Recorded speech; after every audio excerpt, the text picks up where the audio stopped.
नवी मुंबई आंतरराष्ट्रीय विमानतळाला प्रकल्पग्रस्तांचे झुंजार नेते दिवंगत दिबा पाटील यांचं नाव लवकरात लवकर देण्यात यावं अशी मागणी लोकनेते दिबा पाटील आंतरराष्ट्रीय नामकरण सर्वपक्षीय कृती समितीच्या वतीनं मुख्यमंत्री देवेंद्र फडणवीस यांच्याकडे करण्यात आली। या मागणीला मुख्यमंत्र्यांनी सकारात्मक प्रतिसाद देत आवश्यक ते प्रयत्न करू असं आश्वासन दिलं। या शिष्टमंडळात माजी केंद्रीय मंत्री कपिल पाटील, राज्याचे मंत्री गणेश नाईक यांच्यासह समितीचे अध्यक्ष दशरथ पाटील, उपाध्यक्ष माजी खासदार, लोकनेते रामशेठ ठाकूर आदींसह मान्यवरांचा समावेश होता। महाराष्ट्र नवनिर्माण सेनेचे अध्यक्ष सन्माननीय राजसाहेब ठाकरे यांनी हिंदी सक्तीचा तीव्र विरोध करत महाराष्ट्रातील शाळांच्या मुख्याध्यापकांना पत्र लिहिलंय। राजसाहेबांचे हेच पत्र महाराष्ट्र नवनिर्माण सेना रायगड उपजिल्हा अध्यक्ष संदीप ठाकूर यांच्या नेतृत्वाखाली पेणमधील गुरुकुल शाळा, कार्मेल शाळा, पेण शिक्षण मंडळ, प्राथमिक शाळांच्या मुख्याध्यापकांना देण्यात आलं। यावेळी संदीप ठाकूर यांच्यासोबत मनसैनिक उपस्थित होते। केंद्रीय रस्ते वाहतूक मंत्री नितीन गडकरी हे देशभरात उत्कृष्ट महामार्ग बनवण्यासाठी ओळखले जातात। त्यांच्या मार्गदर्शनाखाली राष्ट्रीय महामार्ग प्राधिकरण तसंच सार्वजनिक बांधकाम विभाग हे रस्ते बांधणीचे काम करत आहेत। मात्र उरण या मतदारसंघातील रस्ते अर्धवट असल्याने ते अपघाताला कारणीभूत ठरत आहेत। त्यात संबंधित प्रशासनाच्या टक्केवारीच्या कारभारामुळे तालुक्यातील अनेक रस्त्यांची दुरवस्था झाली आहे। यामुळे गडकरी यांच्या रोडकरी प्रतिमेला धक्का बसत आहे। केंद्रीय मंत्री नितीन गडकरी यांनी याकडे जातीनं लक्ष देणं गरजेचं असल्याचं मत जनमानसात व्यक्त केलं जात आहे। यावर्षी मे महिन्यापासून पावसानं जोरदारपणे सुरुवात केली असून शेतकऱ्यांना शेतीची कामं करण्यास पूर्ण वेळच मिळाला नाही। उन्हाळी भात शेती कापणीच्या वेळी पावसानं सुरुवात केल्याने माणगाव तालुक्यातील हजारो एकर उन्हाळी भात शेतीचं नुकसान झालंय। हा पाऊस सतत चालू राहिल्याने शेतामध्ये पूर्ण पाणीच पाणी झालं। जून महिन्यात भर पावसात भात पेरणी केली असताना त्यांचा भात रुजला नाही तर काही भात अतिप्रवाहामुळे वाहून गेला। शेतामध्ये गवत झाल्याने शेतकऱ्यांना पेरणी करण्यास वेळ लागत असून अशा शेतकऱ्यांकडे शासनानं त्वरित लक्ष घालून दखल घ्यावी, पंचनामे करावे असं माणगाव तालुका काँग्रेस पक्षाचे अध्यक्ष विलास सुर्वे यांनी सांगितलं।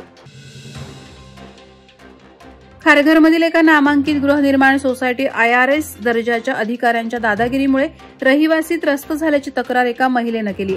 अधिकाऱ्यानं त्यांच्या फ्लॅटच्या बाहेर अतिक्रमण करण्याचा प्रयत्न केला आणि जेव्हा सोसायटीच्या सदस्यांनी त्याला विरोध केला तेव्हा त्या अधिकाऱ्यानं बाहेरून काही महिलांना बोलावून धमक्या दिल्याचा आरोप आहे।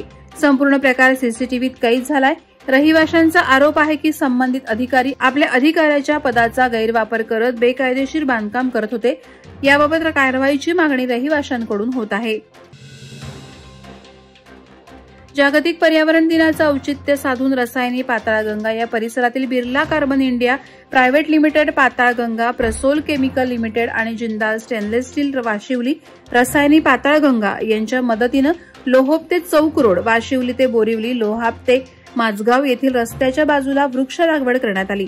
यावेळी बिर्ला कार्बनचे मॅनेजर निखिल भामरे, जिंदाल स्टेनलेस स्टीलचे जनरल मॅनेजर विशाल सक्सेना, प्रसोल केमिकल खोपोली येथील योगेश पाटील, महाराष्ट्र प्रदूषण नियंत्रण मंडळाचे उपप्रादेशिक अधिकारी उत्तम माने यांच्यासह मान्यवर आणि विद्यार्थी उपस्थित होते।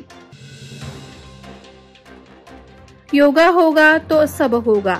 आपला मेंदू जागेवर असतो पण मन फिरत असतं। त्यासाठी योगा करणं अतिशय उपयुक्त आहे।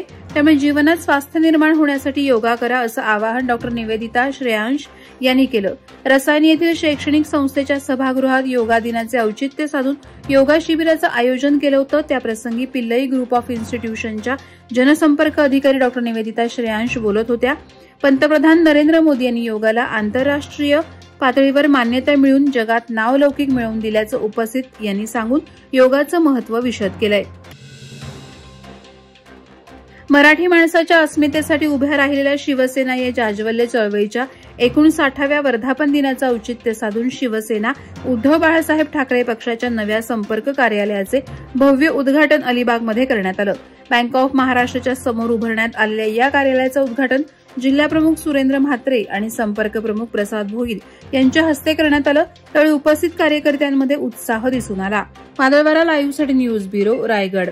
नवी मुंबई व रायगड जिल्ह्यातील ताज्या बातम्या आणि घडामोडींसाठी सबस्क्राईब करा वादळवारा लाईव्ह चॅनल आणि दाबा बेल आयकॉन।